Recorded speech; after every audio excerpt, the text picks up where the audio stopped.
Betrayal, Order 66, and a familiar face in Episode 3 of Bad Batch Season 2.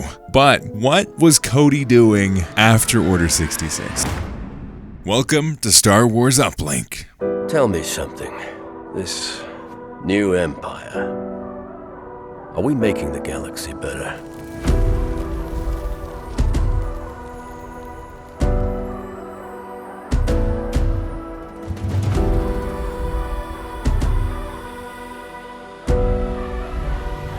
We're soldiers.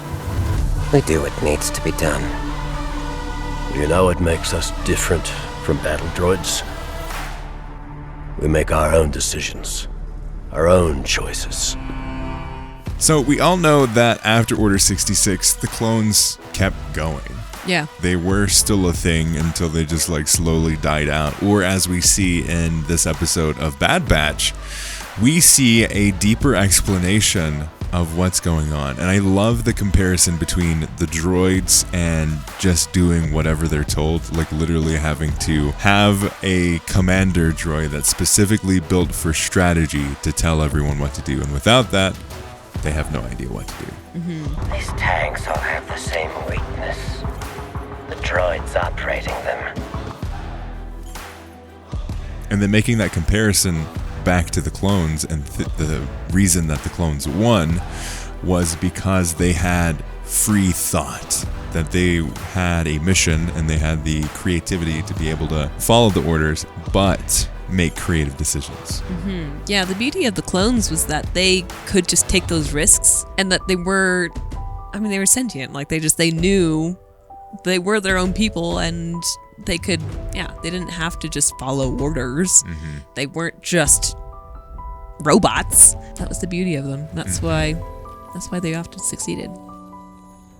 And as we see in this episode, we have a deeper exploration of the humanity of the clones. They had Order 66, but after they're not around any Jedi and most of the Jedi are dead, what's the purpose of the clones? And after Order 66, what is that? The familiar face that we saw was Commander Cody. Yeah. But what has Commander Cody been up to? As far as we know, not a whole lot.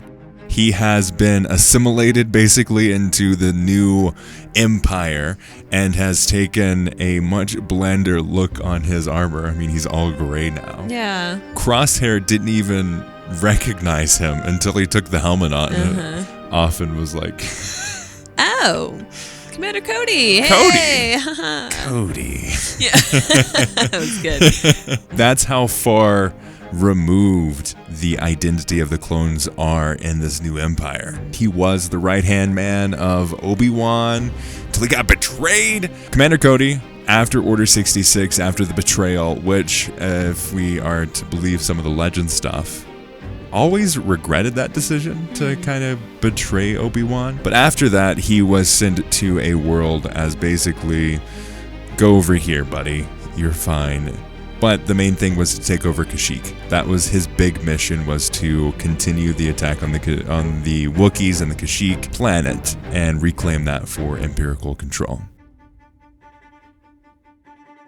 So that was his last mission that we know of before we see him in Bad Batch Season 2. The most interesting part, I think, about this is they are not necessarily retelling the legend story, as we see a lot of times in Star Wars, of when they bring a character back that we know of in the past. Usually they'll take a lot of that. Thrawn basically is the same character as he was in Legends, and he was just brought in and had a whole new run of books. That was Thrawn.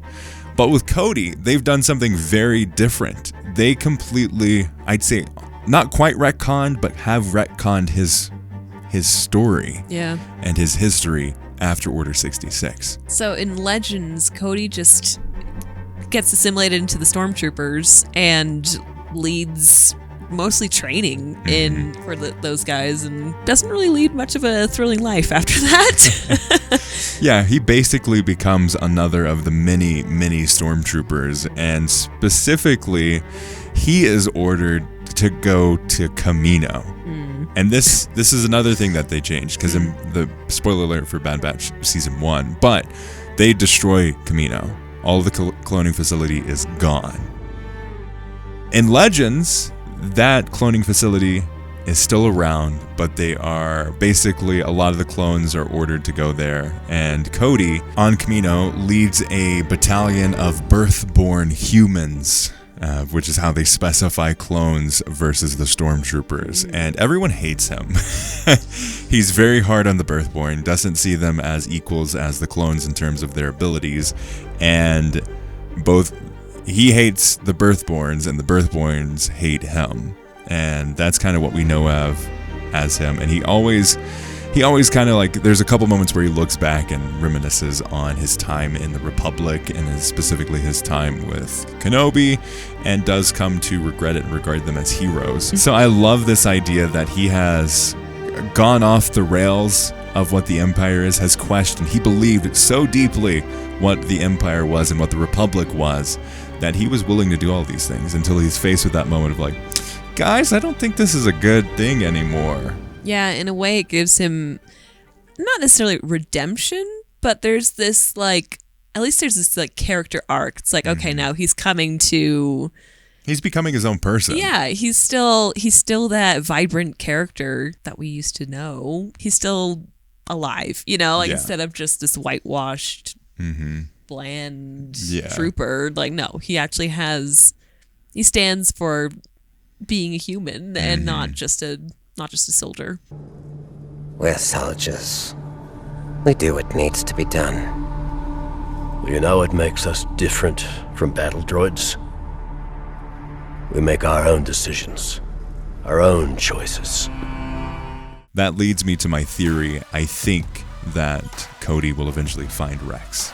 And that's the connection, and then maybe ultimately gets thrown into the Bad Batch because he sees he sees Crosshair, who's just become a robot, and he's probably like, well, if he's a robot and the other guys, I think they've got the right idea. Got more heads on their shoulders. Exactly. But let us know in the comments below what you think of our theory. Where is Cody going next? We'd love to hear your thoughts. As always, thanks for watching. Hit subscribe, like, share, do all the things. We'll see you next time. As always, may the Force be with you.